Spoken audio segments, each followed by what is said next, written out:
Ladies and gentlemen, welcome to the Walkshow podcast. This is your host, Walker Neer. Thank you so much for tuning in. On today's episode, I kind of share some more thoughts about discipline and weight loss and all those kinds of things, and just share some stories from my own personal life that have happened since the last time, and then just some other ideas that I've kind of come across. As always, today's episode, the music, artwork, and production done by Misha Zarins. Thanks so much again for listening. Enjoy the show.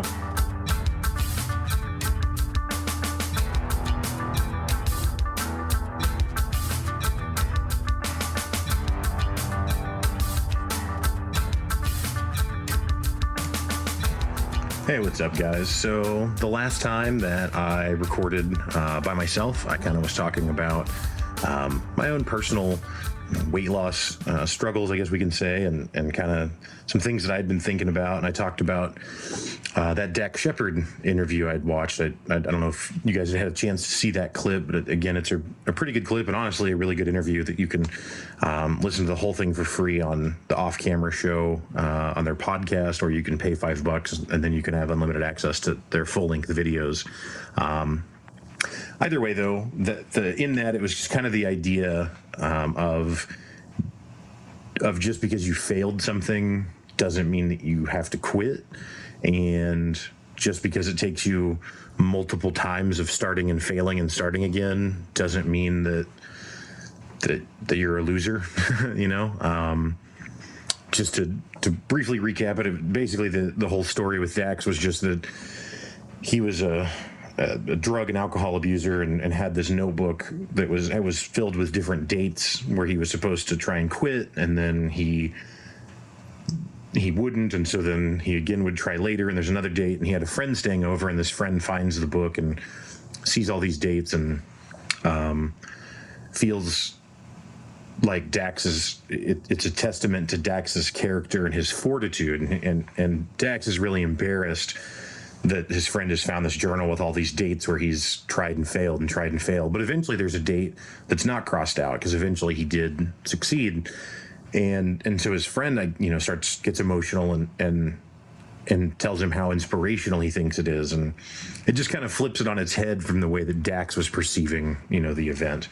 And so, I think that that's a really powerful concept and something that everyone should try and, keep in the back of their mind, that you're going to have days that don't go well, and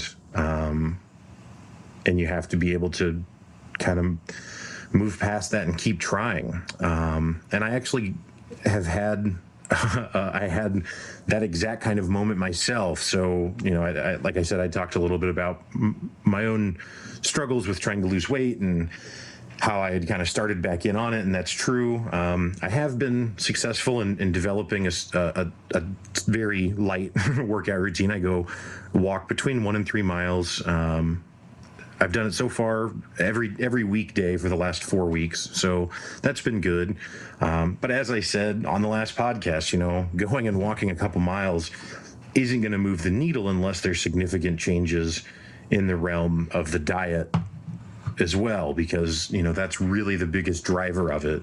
I watched a YouTube video one time of this guy who tried to burn, I think, 10,000 calories in a day, and he worked out for like 24 hours straight, and I think he got to like 7,000, I want to say.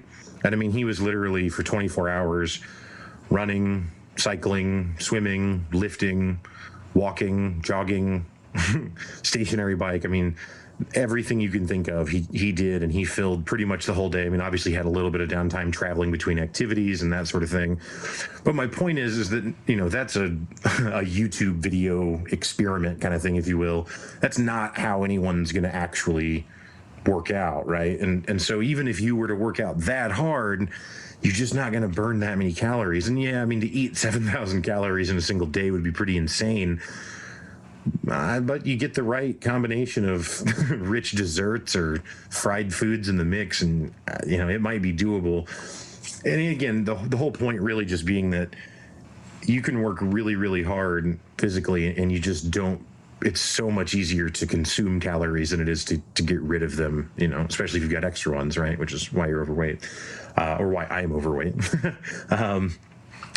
Anyway, so I've been on this kind of journey, and I've really kind of settled in that the two things that that I personally have to work on the most are self-discipline, and then also the idea that I was just talking about with the whole DAX thing, and kind of recognizing that my own shortcoming isn't the end of the road. And I'm someone who, probably like many others, but at least I can speak for myself. The way that I've handled disappointment, the disappointment, especially that's caused by me, is to just kind of hide from it. So I'll just try and get into the story to make more sense of all this. So I've been trying to eat better, really tried to work on not eating late at night. I had kind of developed a bad habit of just, once it gets later into the night, past dinner, but I'm chilling and watching videos or doing whatever, and I'll go get a snack. Not actually hungry, it's just a snack because it's, fun to eat something that tastes good. So I felt like that was a big problem, so tried to kind of cut that out, and then just tried to cut out, if not entirely, at least dramatically scale back to, once every couple of weeks at most, just junk food stuff, donuts or whatever it may be. So this is a couple weeks ago now, but I wake up on a day, and as soon as I wake up, the first thing I think in my head is that I'm going to go and get a donut, which was, I'd really been thinking about not not having junk food, not donuts specifically, but really just trying to focus on in my mind, just drilling it in that I want to change my eating habits, and doing affirmations and visualizations and stuff like that, really trying to focus on changing the way that I eat. And I wake up this morning, and not this morning, but a couple weeks ago, this particular morning, and I just instantly had this thought of like, hey, you should go get a donut. It's a Monday, so it's not, it's a weekday, so it's not going to be super busy. You haven't had a donut in a while, so it's okay. It'll be really good. It won't take very long, and to run up there and get it, it'll be fine. So wake up, pretty much immediately get dressed, drive to the donut shop, get a couple donuts, come home, eat them.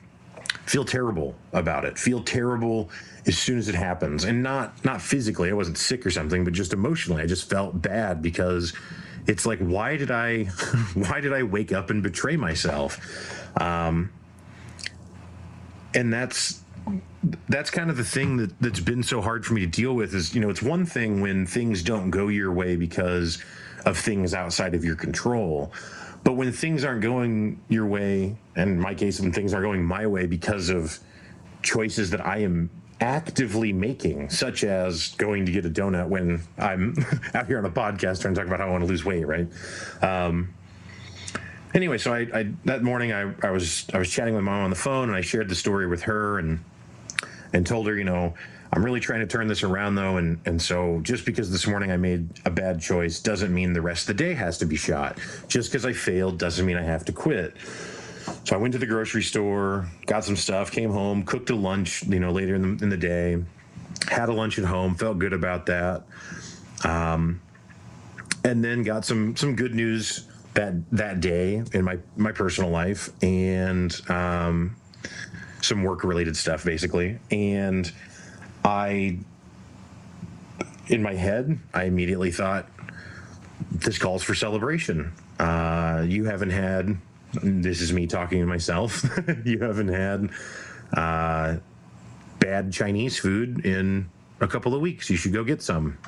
There's no problem, and one meal doesn't make or break the diet, which is true. It's true that one single instance doesn't.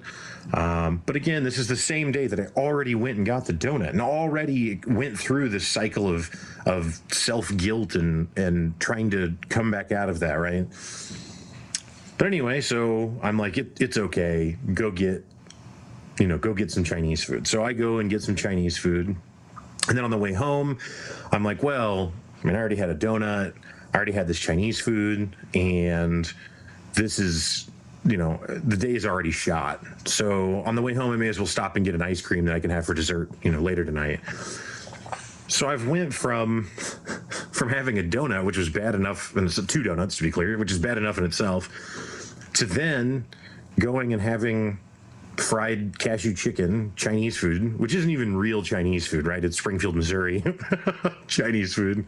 For those of you not from Springfield, it's kind of like General Chicken, if you've had that, except a different sauce, but just fried chicken pieces and rice, basically, is the whole thing.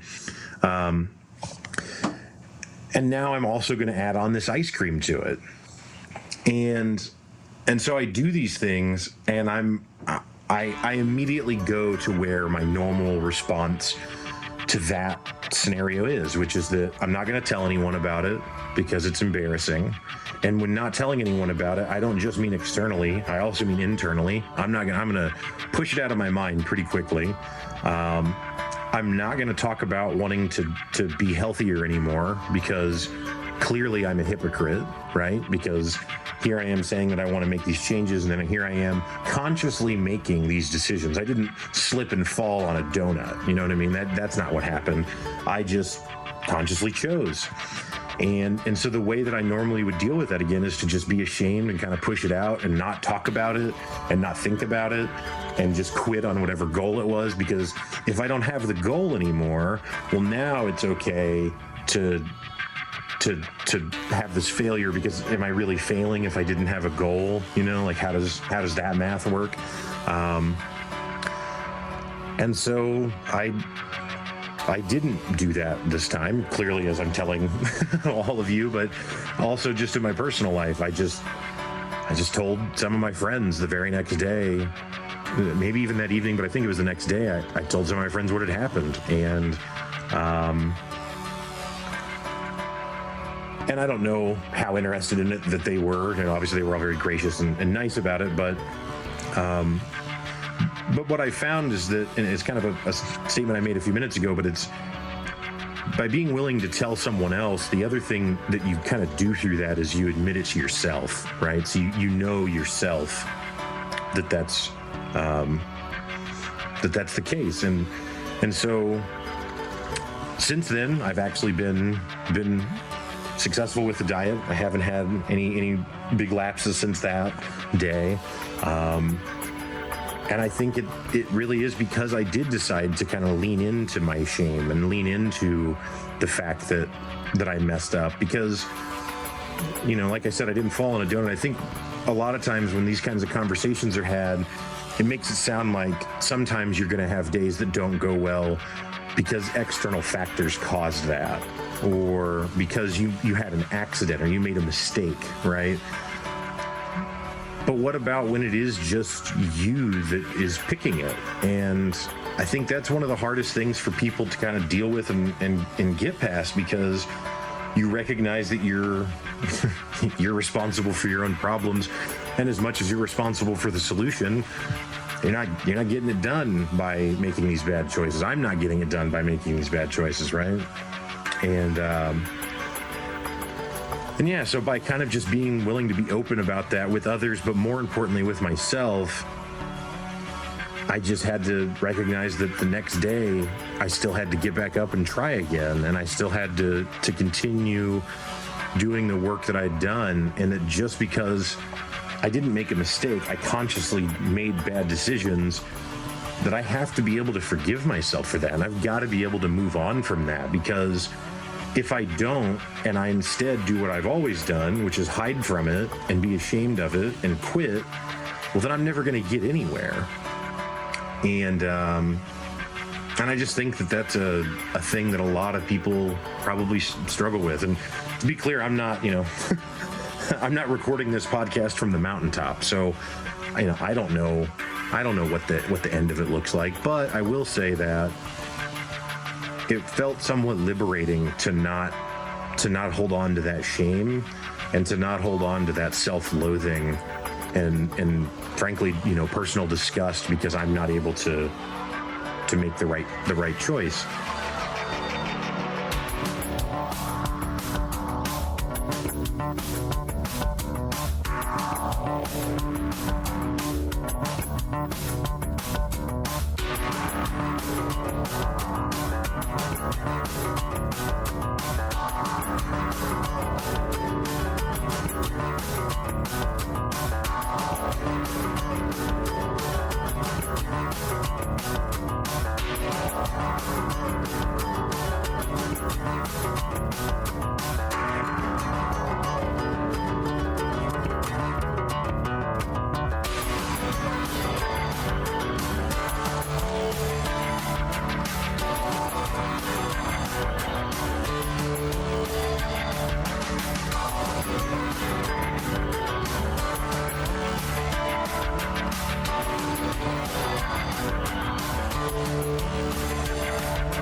And so this kind of leads me into another thing I wanted to talk about, which is that I've read a few, I guess you would call them self-help books recently, and I'm someone that's always been incredibly skeptical of self-help books. I've always felt like that they're speaking in vague kind of platitudes that, you know, offer really broad generalizations, but don't really do a good job of offering specific scenario-based, circumstance-based advice, which to some extent is fair, because when the author writes the book, they don't know me and they don't know everyone else. So how could they possibly account for all the different circumstances and in the ideas that they're trying to write about principles that you can apply to a wide variety of circumstances? But honestly, I just always have been pretty cynical of a lot of that stuff and felt like it was kind of snake oily or something, if you will. But as demonstrated with my donut story, I lack a discipline, which is disappointing because there's a South Park episode from like a decade ago where they make this exact point. And I love South Park and remember that episode. Took me a decade to wrap that lesson around the axle. But anyway, so one of the books that I read is by this guy named Jocko Willenick, who is a former Navy SEAL. I think I discovered him probably through Joe Rogan, so you may have seen him there. He has his own podcast as well, the Jocko podcast. But he has a book called Discipline Equals Freedom. And one morning I heard Joe Rogan and another guy actually talking about that book and on Joe Rogan's podcast. And so I decided to go look it up. And it's actually a really good book. Now it's strange because it's not written in the way that a normal book is, and what I mean by that is just simply the structure of it is not full sentences and paragraphs and full pages of text. It's written in a almost like a poem. Now it's not a poem, it doesn't rhyme, and it is broke up into chapters and all that. But for those of you who might have listened to the Master Poet episode with Chris Crabtree, who has his master's degree in poetry, we talked about that and about how on that episode about how really poetry can be defined as something that's not prose. So if it's, prose being full sentences and again paragraphs and the typical organization of writing that you would expect, if it's not that, then it must be poetry, because if it's got line breaks and different, in random space, or not random, but spacing that wouldn't be acceptable in, again, prose writing, then it must be poetry. And that is how this book is written. So again, you could argue that it is. I showed it to Crabtree, and he said if he was just glancing through it and just looking at the layout of the different pages, that he would agree that it looks like a poetry book. Anyway, that's a tangent. The point of the book is not an exercise in how to write something that looks like poetry but isn't. The point of the book is to talk about the value of discipline, and a point that he makes is that the thing about motivation is that motivation can be very fickle, and so a person could arguably have motivation and be very empowered by that on one day. However, the next day that motivation might be gone, And so if that happens, then you're kind of stuck because now you don't have the motivation, and that was all that you were relying on. Whereas if you can build discipline and build habits and routines, then it takes the feeling kind of out of it. And so instead it just leaves you with, the action. And so if you can build discipline, it's just much more reliable than motivation. And I thought that made a ton of sense. He also talks about how, in humans, there's the capacity for both, very strong emotion and very strong reason. And that those two things really have to be used in conjunction to balance one another. And so an example he gave is that,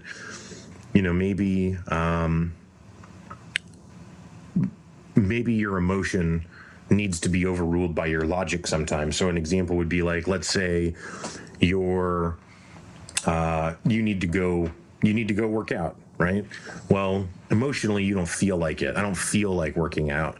Well, really what a person should do in that time is then really try and focus on using their logic to overpower that emotional response, because logically, it doesn't matter if you feel like going to do the workout. You need to go do it because you've decided, or in my case, I need to go do it because I've decided that there is a value in going to do the workout on a consistent basis.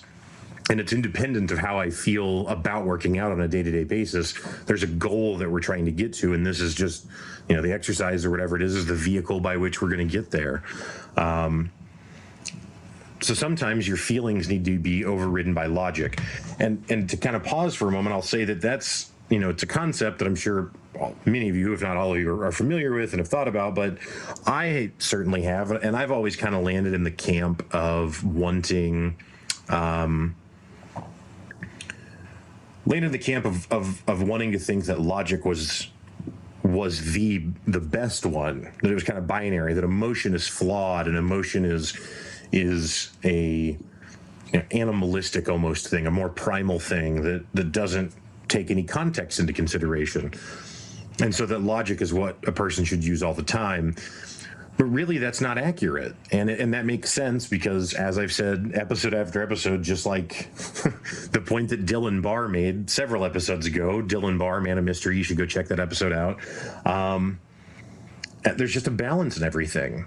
And so that makes a lot of sense that there's actually a balance even in that concept, that it's not just that you always want to be logical. And it would also be true that you don't always want to just be driven by emotion, but instead there's a place for both.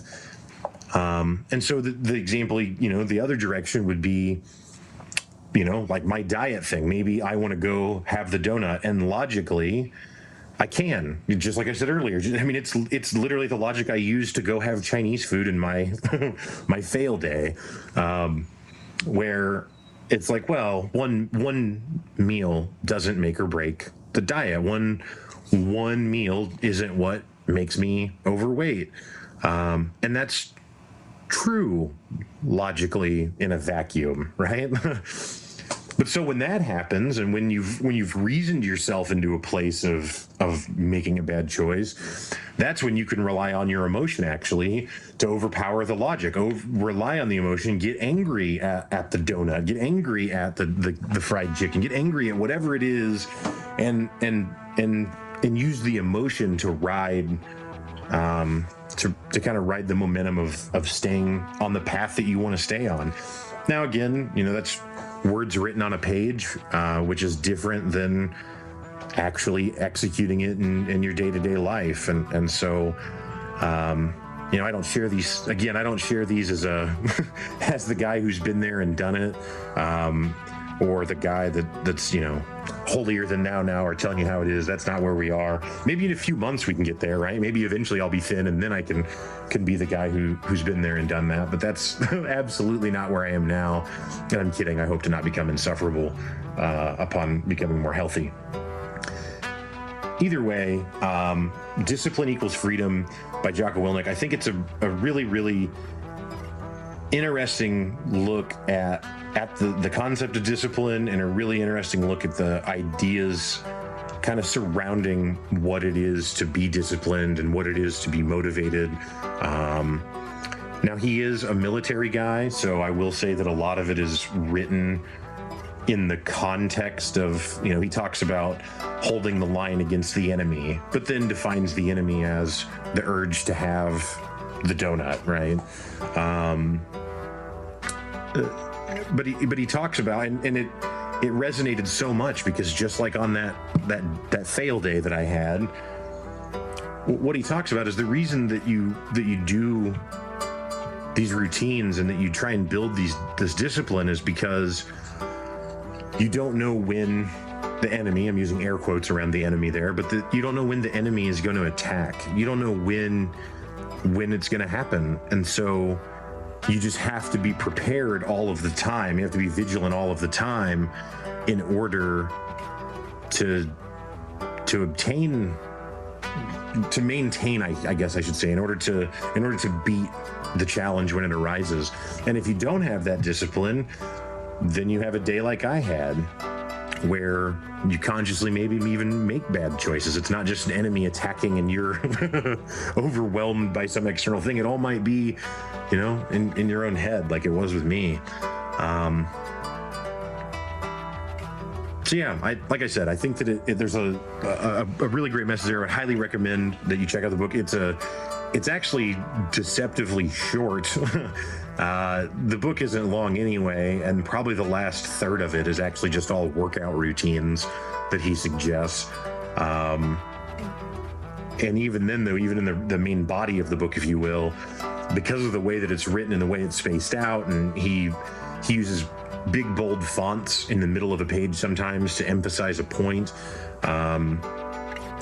All of those things make it for a pretty short read. I mean, I read it in over a few hours in a couple of days, and then actually just immediately started reading it again, and have continued to just kind of read through it. I'm just kind of treating it like like it's something I'm studying, I guess, because even though I read it and even though I understood it, I want to internalize it, because I actually want to think the way that he thinks, or at least, that's probably never going to happen. But to be honest, I'm probably never gonna come across like a Navy SEAL, and that's probably okay. I probably don't want or need all of that, but I at least want to move closer to that way of thinking about things. And I also had kind of a moment with it where I realized that there are other people in my life that struggle with, sometimes, in some cases, it's literally the same thing with me, like with weight loss. But if anything, there's a common thread with some of my friends and family where, it's that idea of like feeling bad about choices that you're consciously making that don't align with your stated goals. And I realized that because I've never figured it out, it also makes it impossible for me to help them. And that's really disappointing, because I think it's easy whenever you don't like something about yourself to deal with it, to be like, I can handle that. If it's only affecting me, then I'll suffer the consequences of it. But when those consequences extend out to now, there's other people that you know and love and care about, and you can't really be there for them. And it's not that you can't be there for them in a supportive way, but you can't help lead them out of the place, because you're still stuck in there, So I can't show you how to get out of the maze. I'm in the maze too. So yeah, I don't know. That's just been kind of my inspiration lately is trying to make it so that I don't have to dislike my own self, and so I can help the people that I care about overcome that stuff too. And not that I think I'm gonna write in on some white knight or something and cure all depression or something like that, but just even being able to say I've been there and this is how I overcame it is so much more powerful than I've been there and this is how I think you could overcome it, but I don't know because I haven't done it.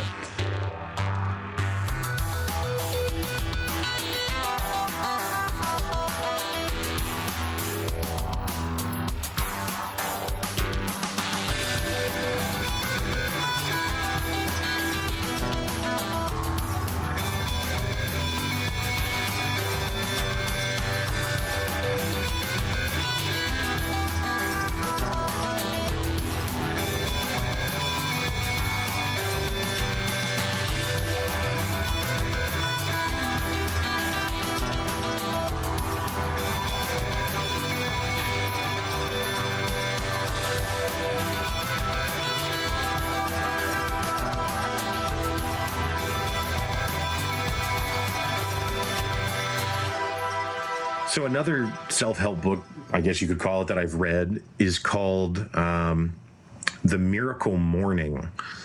And it's written by this guy who was pretty successful in sales, early 20s, gets in a horrible car accident, on death's doorstep, recovers from that, builds a new coaching company, is back on track. And then 2007/2008 happens with the recession. He loses most of his clients because his coaching business was a more affluent clientele. They all lost their ass when the markets crashed. So then none of them want to pay him anymore. So now his business goes under, and he's over leveraged and can't deal with that. So again, has to rebuild his life basically. And so what he came to is that he was always reading about, like, these different habits of successful people, and some people really advocated for meditation, and some people really advocated for exercising, and some people really advocated for journaling, and so on and so forth. And so what he did was he just kind of combined the best ideas and the ones that he had found the most meaningful, and just combined all of those into one routine that he calls the Miracle Morning. And the idea is basically that you just wake up before you start your scheduled day, and you block out an hour, and you spend 10 minutes on 6 different activities. And those activities are meditating, exercising, reading, journaling, visualizing, and then doing affirmations. And he has a clever little acronym that is different than than that. I think it's, whatever. By the book, Miracle Morning, you can read it there. But anyway, so again, it's exercising, meditating, journaling, affirmations, visualizing. And all of these things are really beneficial things to do, and you're only doing them 10 minutes a day, so it's not this huge commitment. I mean, it does turn out to be an hour, but it's still just an hour, and in that hour you just cover so many different things. I mean, you do the reading, and it kind of gets your mind to outside of itself a little bit, to somewhere else, even whether it be fiction, nonfiction, whatever it is. You do the meditating, and it can kind of put everything, and it kind of adds a calm to things. I actually use this app on my phone called the Prana, Prana, breathing app, and it's got different breathing routines that you can do, and that's what I actually use to do the meditation portion. And then the journaling just kind of helps you get some thoughts out. And maybe, sometimes when I journal like you would expect a, Dear Diary type entry. This is how my week's going. This is how my day's going, whatever it is. And then other times I find myself doing, writing more for like ideas for the show, or, whatever random kinds of things that come to mind, just how I think or feel about something that might not necessarily be related to my day-to-day activities. The one that's probably been the hardest for me to get a hold of, but I think maybe the most powerful is actually the affirmations. Affirmations is the idea where basically you're taking a statement or an idea, and I usually will write it out on a whiteboard, and then I'm just repeating it. And I usually stand up and kind of walk around a little bit while I'm repeating it. But the idea is that you're just kind of trying to drill this into your subconscious, whatever this idea is. And I'd been doing it, and the phrases I was saying were things like, I want to eat healthier so that I can be more comfortable in many areas of my life, and then so I can help other people be healthier as well. And so I was repeating that. Well, I was talking to another friend of mine about it, who's also very into these things. He's actually the one that introduced me to Miracle Morning. But and he explained that really that's not the best way to approach doing the affirmations, because in saying that I want something to be true, explicitly, I'm saying that thing is something that will happen in the future, and implicitly, I'm saying that it's something that definitely is not true now. And so, even though it sounds like it's a positive statement of a goal that I want to do, really what's happened is I am also constantly telling myself that it's not true now. That it's not true now. And so it's almost reinforcing that idea of self-shame and constantly, again, in an implicit way, kind of putting myself down, like making sure that I remind myself, like, well, it's not true right now, buddy. And that actually isn't really the best way to approach that, because it's not really the goal of it.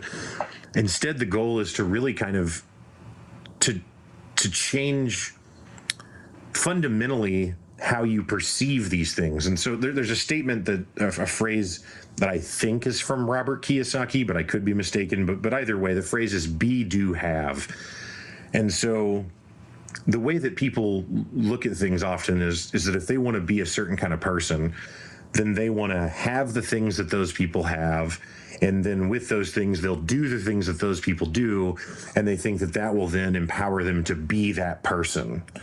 When in fact, it's actually the opposite order, where really you have to be that person first, and then you'll do the things that that person does. And that will lead you to have the things that that person has. So, an example with this weight loss, instead of thinking about it as a future thing, it's like, instead, now the affirmations that I use are that I'm proud of myself for the choices that I make, and I'm happy with the healthy diet that I'm pursuing, and I'm grateful that I was able to make the changes in my diet to be in a healthier place. But it's basically, you're basically creating the reality now. Instead of casting it into the future, you're creating the reality today and saying that today it's already true. And what happens is, as you internalize that and as you begin to have those thoughts more consistently, well, now when you go and you're faced with the decision of something that doesn't align with that, it's not as much of a matter of like, well, but I said I wanted to do X, so I can't have Y. I said I wanted to lose weight, so I can't have this cashew chicken or this donut, right? Instead, it's, I already believe that I am this person. I already am happy with who I am. I'm already satisfied with the person that I am, because I already believe in my choices, and I already believe that I am making healthy decisions that are in the interest of my stated goals. So now what happens is, when you're confronted with something that doesn't align with that, it's not really a matter of like guilt or not, as much as it's like, it just doesn't align with the person that you say that you are, and that you're internalizing that you are, and that over time, I think you become. And again, this all ties back in with this Miracle Morning stuff. Doing these different routines are helpful, but they're helpful if you're disciplined in doing them consistently. And so that's why I think those two books, Miracle Morning and Discipline Equals Freedom, really kind of tie into this whole journey of trying to be healthier and just, I don't even know if be happier is the right word, because I've pretty honestly, I've been pretty happy for most of my life, very lucky in that way. But to experience something different at the very least that I want, like when I went to Orlando, I wanted to ride on one of their tiny little helicopters, and I couldn't, but I was too big, which is very disappointing. I see the helicopter place right next to my hotel, and I'm like, oh man, this is cool. I've always wanted to go on a helicopter. I got nothing to do for the rest of the day. Helicopter place right here. Let's go. I walk over, and I don't even remember what the weight limit was, but they were like, do you weigh more than, 250 or whatever it was? And I was like, yep. And they were like, sorry, can't let you on. And then pointed at a sign that showed, the weight limit. That's disappointing. I mean, I wasn't soul crushed by it or something, but it's disappointing. I wanted to go do that activity and couldn't. And so, outside of these grander aspirations of overall happiness and helping other people that I care about, I also just want to go on a fucking cool helicopter ride, because I've never been on a helicopter. And if I don't change this lifestyle, I'm probably going to get a helicopter ride, but it's kind of probably going to be via cardiac arrest to the hospital, which isn't the helicopter ride that you want. That one's not baller. Anyway, you guys will have to let me know. And the people had good responses to the episode I did before where I kind of talked about this stuff.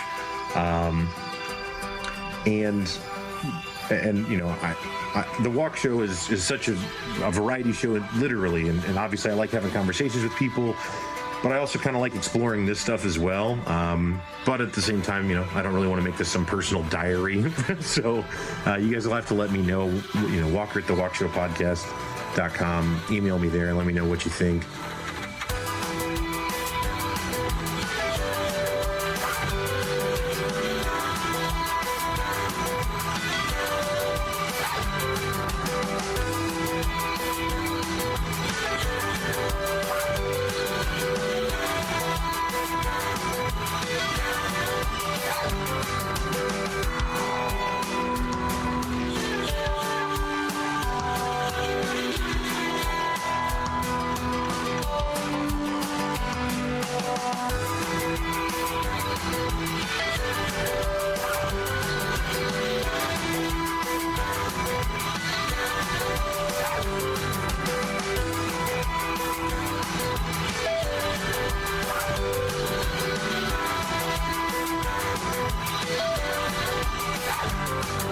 Something else I kind of want to talk about, maybe just briefly, and I think I'll get more into it in another episode in the future, but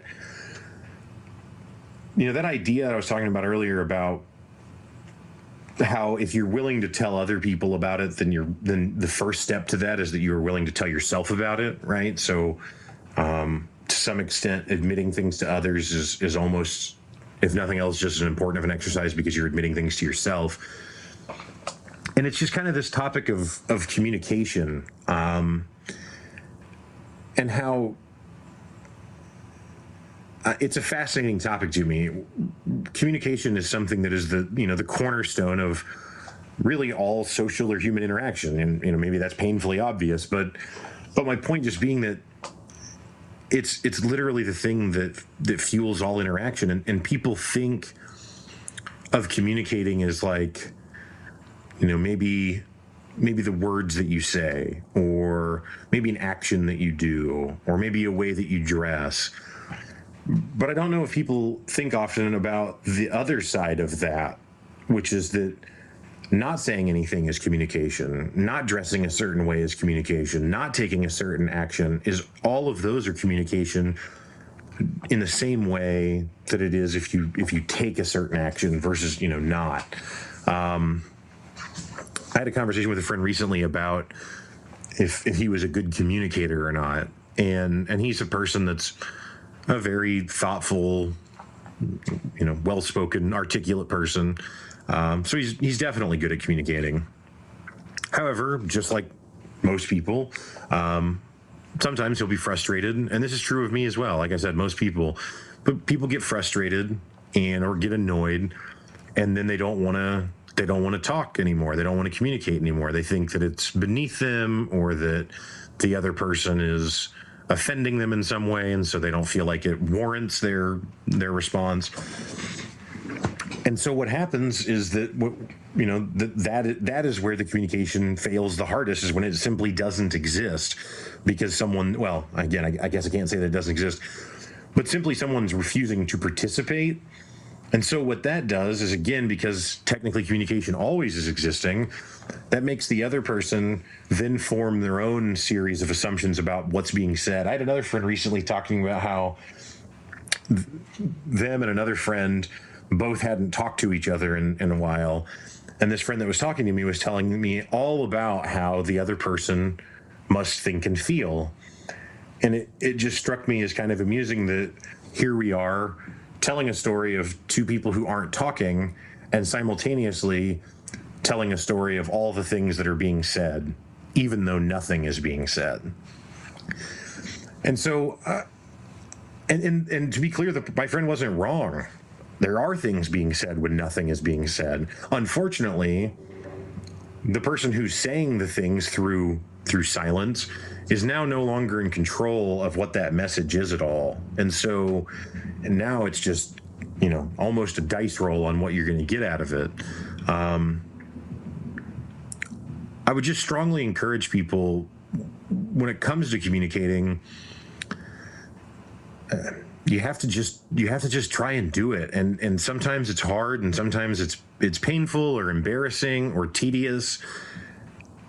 And I get it, but the thing that you put at risk, or the thing that is a likely outcome if there is no communication, is no relationship. I won't read a full Tool song lyrics again, but there's a song called Schism where he says, one of the lines is, cold silence has a tendency to atrophy any sense of compassion between supposed brothers, between supposed lovers. Again, cold silence has a tendency to atrophy any sense of compassion. And that's my point is with all this, is that whenever you're silent, it causes the other person to make a bunch of assumptions about what must be going on, what you must be actually trying to say, despite you not saying anything. And then that can lead to the relationship not existing anymore. And maybe that's what you want in some cases. Maybe there's some people you need to cut the fuck out. But, if it's your spouse or your kid or your parent or your brother or your significant other or your friend or your coworker, that's probably not the outcome that you want. Because you're probably going to have to be around them still. And in most of those cases, you probably want to be around them still. And so I would just strongly encourage people that no matter how tough it is, you should just say something. And maybe the other person tells you that they don't want to talk to you and to get out. And that's hard, right? Because you're vulnerable there. And it hurts your feelings to be shut out that way. But I think that pain is a lot easier to deal with than the pain of years passing and now the relationship really is damaged. And even if it's not, even if you can rebound, you still just have that lost time. And time's the thing that we can't get back. Time's the thing that we don't have any more of. But I don't know. So it's just it can be tough. I'll give an example from my own personal life, and I don't know if they listen, so I don't know if this is embarrassing or not, but I've got two nieces and a nephew who, now as an adult, I feel like I have a good relationship with all of them, and I love them all dearly, and they're all wonderful people. But when they were kids, they were in a very strongly religious setting, and I am very much not religious. I'm much more understanding and actually see a lot of value, and actually understanding isn't the right word because that makes it sound condescending.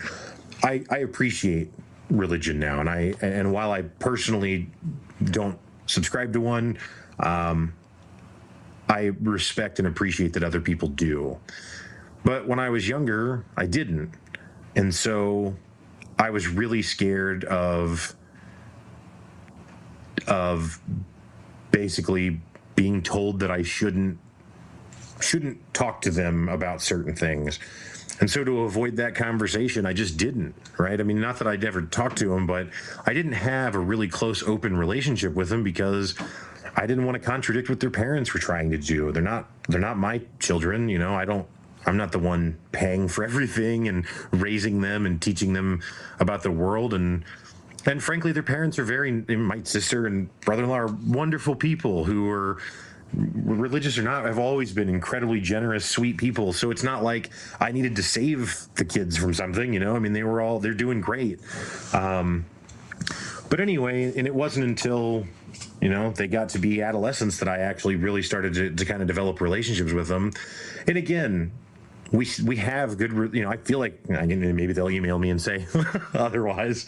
But I feel like we all have good relationships now, but I just missed out on a lot of years with them because I didn't I was afraid of something that hadn't actually happened, and that was I was afraid of causing a division between me and them in general, when I should have just tried. I should have just been more open and went for it. And if we would have had conflict, then I could have dealt with that as it came.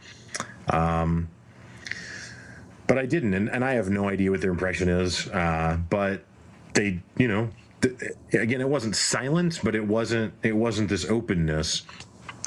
Anyway, all of that is to say that you shouldn't be silent, and you shouldn't be reserved from people that you love and care about, because they don't know what you have to say unless you say it. But they will think that you're saying something even if you're not. And as anyone who actually spends any time with me, and maybe you get it from this podcast, I will preface statements a million times before I actually make the statement. And I will really sit and think about the words that I'm going to use to say something, because I want to try and communicate it as accurately as I can. And even then, it doesn't matter. I still say stuff sometimes, and then the other person has a reaction that's very different than what I thought it was going to be. And it's because I've miscommunicated. I've communicated something that isn't what they wanted and isn't what I wanted them to understand from what I was saying. And so you got to go back and try again with it. That's another kind of key point, I guess, to make, is that when communicating, it's the burden of the communicator to clarify. So if you're not saying anything and you haven't ever taken the time to explain what it means when you don't say anything, which maybe you haven't because you don't know, then the other person, again, over and over, I'm saying it, but is left to come up with their own interpretation of what it is that you're trying to say. And so then when that goes off the rails because they're mad about something that you think, except that's not even what you think because you just never said it, well, that's on you, because you're the one that communicated something through silence. And what are they supposed to do? They have to interpret it somehow. And you're the one who wouldn't participate by saying the thing, right? So now you've got to step up and communicate it and then go from there. And, again, maybe for some people that sounds tedious. And all I can say is that, again, your relationships are going to struggle. And I don't just mean romantic. All relationships are going to struggle if that's how you roll in general, because no one knows what you mean. It's funny, in the call centers I used to work in, you get calls from people who have English as a second language somewhat frequently. And so oftentimes it can be kind of hard to understand what they're saying because there's maybe a strong accent and maybe the English is a bit broken up. And then conversely, it's hard for them to understand you because they don't know all of the different words that you're using, especially like, I used to work for a company that made and supported notebook computers. And so, you're talking about warranties and terms and conditions and all this stuff to a non-native English speaker that again hasn't, had the opportunity to master the language yet. They don't know what all that. I mean, hell, a lot of Americans don't even understand those words, let alone someone who's trying to learn it on top of everything else, that they already know. And so what happens in those cases, though, is that, I'm the one that's responsible to communicate to them whatever the company's position is on whatever it is that they've called about. And so to make sure they understand, you've got to kind of speak in slower sentences and try and use less complex language. And you've kind of constantly got to ask, does that make sense?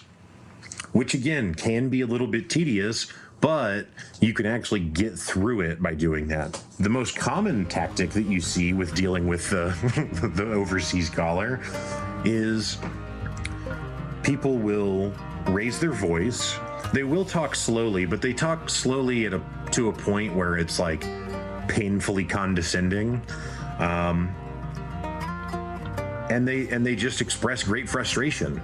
Well, yelling and being frustrated and being condescending don't actually help you communicate anything. It doesn't actually make the other person feel better or more receptive to whatever it is that you have to say. And it's funny because you think of that example in the vacuum of the call center and some idiot trying to talk to someone from overseas and not being able to get through it. But you can actually zoom back out and see that that's just what happens in life all of the time in people in their relationships. One person does one thing, another person interprets that and is offended by it, but doesn't say that they're offended by it. And see, there you gotta go again, right? Like, it's on all parties to communicate pretty much constantly, because maybe you're offended, but you don't tell the other person you're offended, but you assume that they know because you're mad, so of course they should know that you're mad.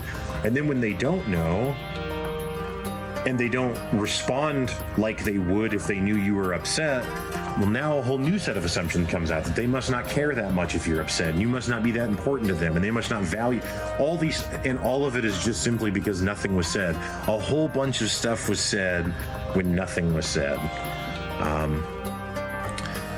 Anyway, I think that's probably all I have to say about that for right now.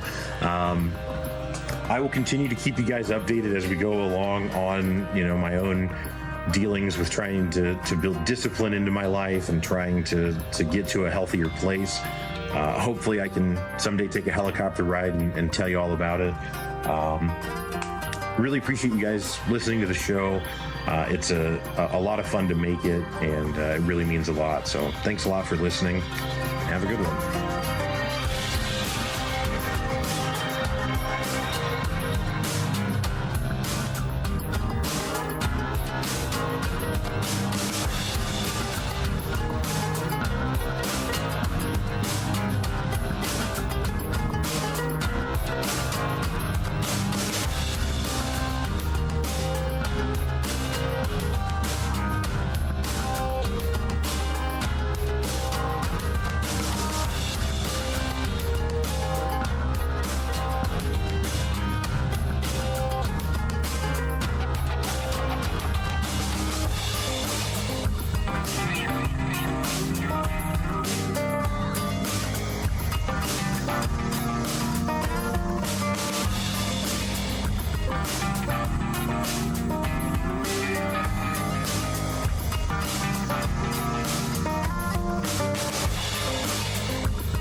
All right, guys. Well, that is going to do it for today's episode. Again, thank you so much for listening. You can always email me, walker@thewalkshowpodcast.com. You can follow us at Facebook at The Walkshow Podcast, Twitter, The Walkshow Pod, Instagram, The Walkshow. Again, really, really appreciate you guys taking the time to listen. Hope you have a great day and a great week. Have a good one.